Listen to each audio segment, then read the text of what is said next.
ಯಾವಾಗಾದ್ರೂ ಭೇಟಿಯಾಗುವಂಥ ಅವಕಾಶಗಳು ಸಿಕ್ಕಿತ್ತು, ಆಗಿದ್ರೆ ಹೇಗೆ ಮೇಡಮ್? ಇಲ್ಲ, ನನಗೆ ಇತ್ತೀಚೆಗೆ ಭೇಟಿ ಆಗಿಲ್ಲ, ಭಾಳ ವರ್ಷಗಳ ಹಿಂದೆ ಭೇಟಿಯಾಗಿದ್ದು. ಆದರೆ ಭೇಟಿ ಆದಂಥ ಸಂದರ್ಭಗಳಲ್ಲಿ ನಾವು ಅವ್ರನ್ನ ನೋಡಿದಾಗ ಬಹಳ ಮೃದು ಸ್ವಭಾವದವರು ಮತ್ತು ಅವರು ಪ್ರತಿಯೊಬ್ಬರನ್ನು ಕೂಡ ಬಹಳ ಗೌರವದಿಂದ ಪ್ರೀತಿಯಿಂದ ಕಾಣ್ತಿದ್ರು. ಅವ್ರು ಪ್ರೀತಿಸೋ ಒಂದು ರೀತಿ, ಅವರು ಎಕ್ಸ್ಪ್ರೆಸ್ ಮಾಡ್ತಾ ಇದ್ದ ರೀತಿಯನ್ನು ನೋಡಿದರೆ ಅದೆಷ್ಟು ಹೃದಯ ತುಂಬ ಪ್ರೀತಿಯ ಕಣಜ ಅವರಲ್ಲಿ ಎಷ್ಟು ತುಂಬಿತ್ತು ಅಂತ ಹೇಳಿದರೆ ಅದು ಸಾಧ್ಯ ಆಗೋದಿಲ್ಲ ಹೇಳೋದಕ್ಕೆ. ಅದನ್ನು ಆ ಕ್ಷಣದಲ್ಲಿ ಅನುಭವಿಸಿದವ್ರಿಗೆ ಮಾತ್ರ ಅದು ಗೊತ್ತಿತ್ತು.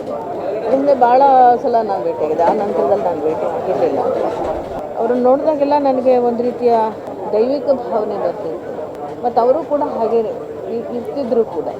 ಅದು ವೈಯಕ್ತಿಕವಾಗಿ ಅವರ ಗುಣಧರ್ಮಗಳು ಇಂಥ ದೊಡ್ಡ ಒಂದು ಸ್ಥಾನಮಾನಗಳನ್ನು ಜಗತ್ಪ್ರಸಿದ್ಧಿಯನ್ನು ಪಡ್ಕೊಂಡ್ರೂ ಕೂಡ ಸಹಜವಾದ ಬದುಕನ್ನು, ಒಂದು ನೈಜವಾದ ಬದುಕನ್ನು ಮತ್ತು ಒಂದು ಸಾಂಸ್ಕೃತಿಕವಾಗಿ ಒಂದು ಮಾದರಿಯ ಬದುಕನ್ನು ಆ ರೀತಿಯ ಬದುಕನ್ನು ಬದುಕೋದು. ಆಮೇಲೆ ತುಂಬ ಸ್ವಾಭಿಮಾನಿ, ಕಠಿಣವಾದ ನಿಲುವುಗಳನ್ನು ತಗೊಳ್ತಿದ್ರು ಮತ್ತು ವೃತ್ತಿ ಧರ್ಮವನ್ನು ಅತ್ಯಂತ ನಿಷ್ಠೆಯಿಂದ ಪ್ರಾಮಾಣಿಕವಾಗಿ ಪಾಲಿಸ್ತಾ ತಮ್ಮನ್ನು ತಾವು ಸಂಪೂರ್ಣವಾಗಿ ಬದುಕಿನಾದ್ಯಂತ ಅರ್ಪಣೆ ಮಾಡಿಕೊಂಡಂತೆ.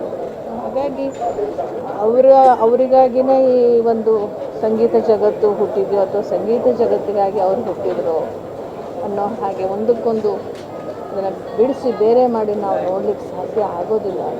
ಎಷ್ಟು ಆ ಸಾಮ್ರಾಜ್ಯದಲ್ಲಿ ತಲ್ಲೀನರಾಗ್ಬಿಡ್ತಿದ್ರು ಅವರು, ಸಂಗೀತ ಸಾಮ್ರಾಜ್ಯದಲ್ಲಿ ತಲ್ಲೀನರಾಗ್ಬಿಡ್ತಿದ್ರು. ಏನು ಹೇಳ್ಬೋದು, ಕನ್ನಡಕ್ಕೆ ಬಹಳ ದೊಡ್ಡ ಕೊಡುಗೆ ಇದೆ. ಎಷ್ಟು ಭಾಷೆಗಳಲ್ಲಿ ಸುಮಾರು ಒಂದು 15-20 ಭಾಷೆ ಮಾತಾಡ್ಬೋದು ಅಂತ ಗೊತ್ತಿಲ್ಲ. ಅವರು ಕೆಲವೊಂದು ಕಡೆ ಹೇಳ್ಕೊಂಡಿದ್ದಾರೆ ಕೂಡ, ಒರಿಸ್ಸಾ ಭಾಷೆಯಲ್ಲಿ, ಬಂಗಾಳಿ ಭಾಷೆಯಲ್ಲಿ, ಪಂಜಾಬಿ, ತುಳು, ಕೊಂಕಣಿ, ದಕ್ಷಿಣದ ಭಾಷೆಗಳು, ತಮಿಳು, ಕನ್ನಡ, ತೆಲುಗು, ಜರ್ಮನು, ಜಪಾನ್, ಆ ಥರದ ಫ್ರೆಂಚ್, ಆ ಥರದ ಭಾಷೆಗಳೆಲ್ಲ ಹಾಡಿದ್ದಾರೆ. ಅಂದರೆ ಅದಷ್ಟು ಸುಲಭವಾಗಿ ಒಲಿಯುವಂಥದ್ದಲ್ಲ. ಅವರು ನಮ್ಮ ಭಾಷೆಯನ್ನು ತಮ್ಮದಾಗಿಸ್ಕೊಳ್ತಕ್ಕಂಥದ್ದು ಕ್ಷಣಾರ್ಧದಲ್ಲಿ.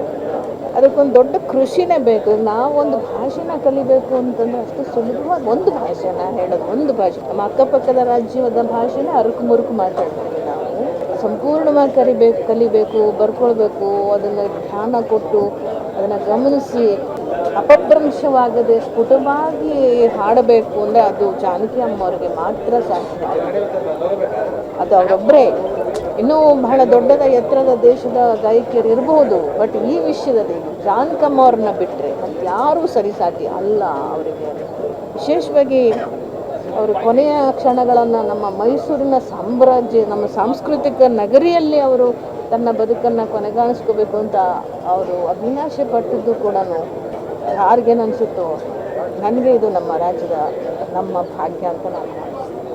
ಅಂತಹ ಒಂದು ಸಾಮ್ರಾಜ್ಞಿಯನ್ನು ನಮ್ಮ ರಾಜ್ಯದ, ನಮ್ಮ ಮೈಸೂರಿನ ಮಣ್ಣಿನಲ್ಲಿ ನಾವೆಲ್ಲ ಸೇರಿ ಮಣ್ಣು ಮಾಡೋದು ಅಂತಂದರೆ ನಿಜಕ್ಕೂ ಕೂಡ ಅದು ಕನ್ನಡಿಗರ ಭಾಗ್ಯ.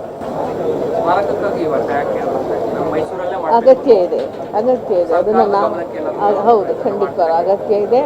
ಯಾವ ನೆಲ ಆದ್ರೂ, ಯಾವ ಭಾಷೆ ಆದ್ರೂ ಅಂತಹ ಒಂದು ಸಾಮ್ರಾಜ್ಞಿಯನ್ನು ನಾವಿಲ್ಲಿ ಇಟ್ಕೊಂಡಿದ್ದೇವೆ ಅಂತ ಹೇಳಿದ್ರೆ ಆ ನೆನಪನ್ನು ನಾವು ಚಿರಸ್ಥಾಯಿಯಾಗಿ ಉಳಿಸ್ಬೇಕಾಗ್ತದೆ.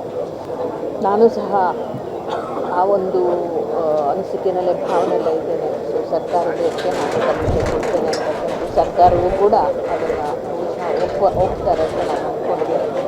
ಆಗಬೇಕು.